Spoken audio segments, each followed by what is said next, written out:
Hello and welcome to my weekly video blog, and today on A Vogel Talks Menopause I'm going to be talking about what are the best vitamins for the menopause. If you like my tips and advice, then please subscribe and remember to hit the bell icon so you can be notified of all my new videos. I do get asked on a regular basis, what vitamins and minerals should I be taking in the menopause? Which are the best ones for me? So I thought today I would go through some of the top ones that I recommend regularly. Now, apart from calcium and magnesium, which really should be a must for your nervous system and for your bones, the other really important one is vitamin D. It's so common nowadays for so many women to be low in vitamin D.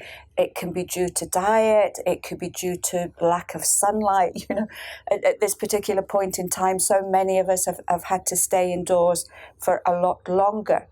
And the problem with low vitamin D is it can affect so many different areas of your health that can sometimes seem very unconnected. So low vitamin D can cause low mood, it can cause depression, it can be a contributory factor to osteoporosis, it can cause poor brittle hair, it can weaken immune function, it can also be a factor in slow wound healing, it can also cause muscle pain. So to be honest, the best way of getting vitamin D is through sunshine, but as I say, there's so many factors that may inhibit us from doing this. But if you can get out in the sunshine on a regular basis, that would be absolutely great. I have posted a video blog specifically on vitamin D, so if you want a lot more information on this, then please pop over to see it. Remember too that if you're going in the sun, the minute you put sunblock on, then you're potentially blocking some of the sun's rays, and that may also affect your production of vitamin D. So if you can, try and get out for a little while without anything on. I live in Scotland. The sun is very rarely really strong, but what I do, especially at weekends in the summer, is that I go out for a few hours in the morning, do my gardening or sit and read or go out for a walk, and I put the sunscreen on maybe 2 or 3 hours afterwards, just before the sun starts to get that little bit hotter. You can look at supplementation, a vitamin D3 supplement. You need to be really careful here because there is the thought now, there's so much information on vitamin D and so many sources are recommending really high doses of vitamin D. Research is now showing that taking too high a dose for too long, if you don't need it, may not be the best way forward. Vitamin D can be stored in the liver. It's a fat-soluble vitamin. So if you think you may be low in vitamin D, if any of the symptoms, if you have a combination of the symptoms that I've mentioned, it's really important to get a test done first so that you know where you are. If, however, you just want to take a daily supplement of vitamin D just to keep yourself topped up, then 400 IU every single day is normally fine to take ongoing.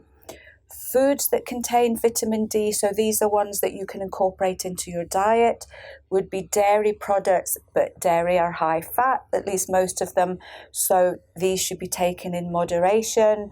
You can look at oily fish 2 or 3 times a week if you are not vegetarian or vegan, and mushrooms tend to have a little bit of vitamin D as well. Other than that, there are very few other foods that contain it. So supplementation and sunshine are really the best way forwards. The second really important group of vitamins that I tend to recommend really regularly are the B vitamins.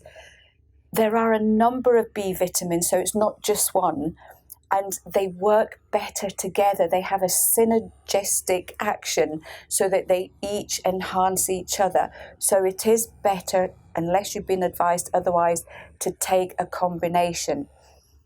B vitamins are really important for your nerve function and your nervous system. They help with energy, which can be really important. They help with brain function. And B vitamins are also known to help to extract certain nutrients in your digestion as well. Foods that you can get the B vitamins in are grains, so maybe your wheat, your rice, and other grains. But again, too high carbs in your diet can sometimes cause weight gain. Meat, B vits are in meat, they're in dark green leafy vegetables, and they're in legumes as well, such as lentils. If you are vegetarian and vegan, then obviously you're not going to get the B vitamins from meat, so you need to definitely look at some kind of supplementation.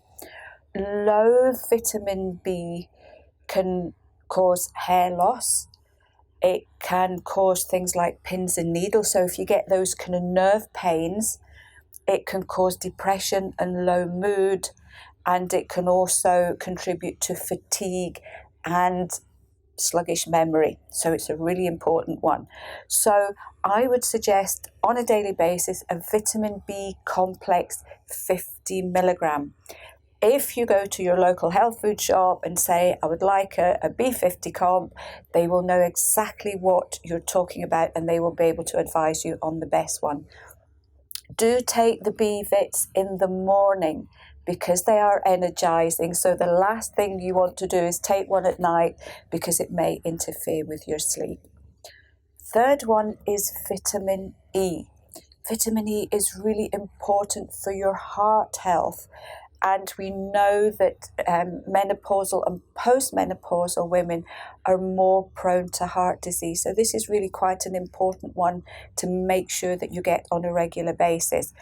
Vitamin E is also really important for nerve function, for supporting immune function, and also for coordination too. So if you feel you sometimes get a bit off balance, maybe you need to look at your vitamin E intake.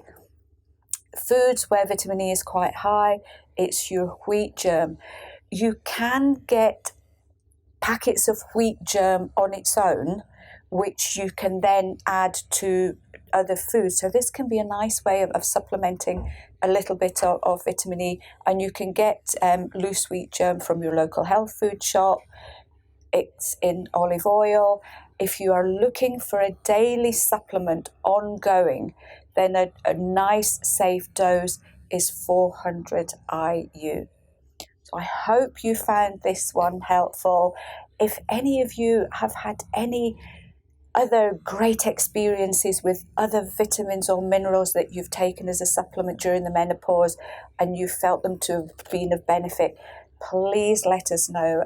We would love to hear all about them. And there are so many women out there who are looking for all sorts of advice and tips. And until then, I will see you next week for another edition of A. Vogel Talks Menopause.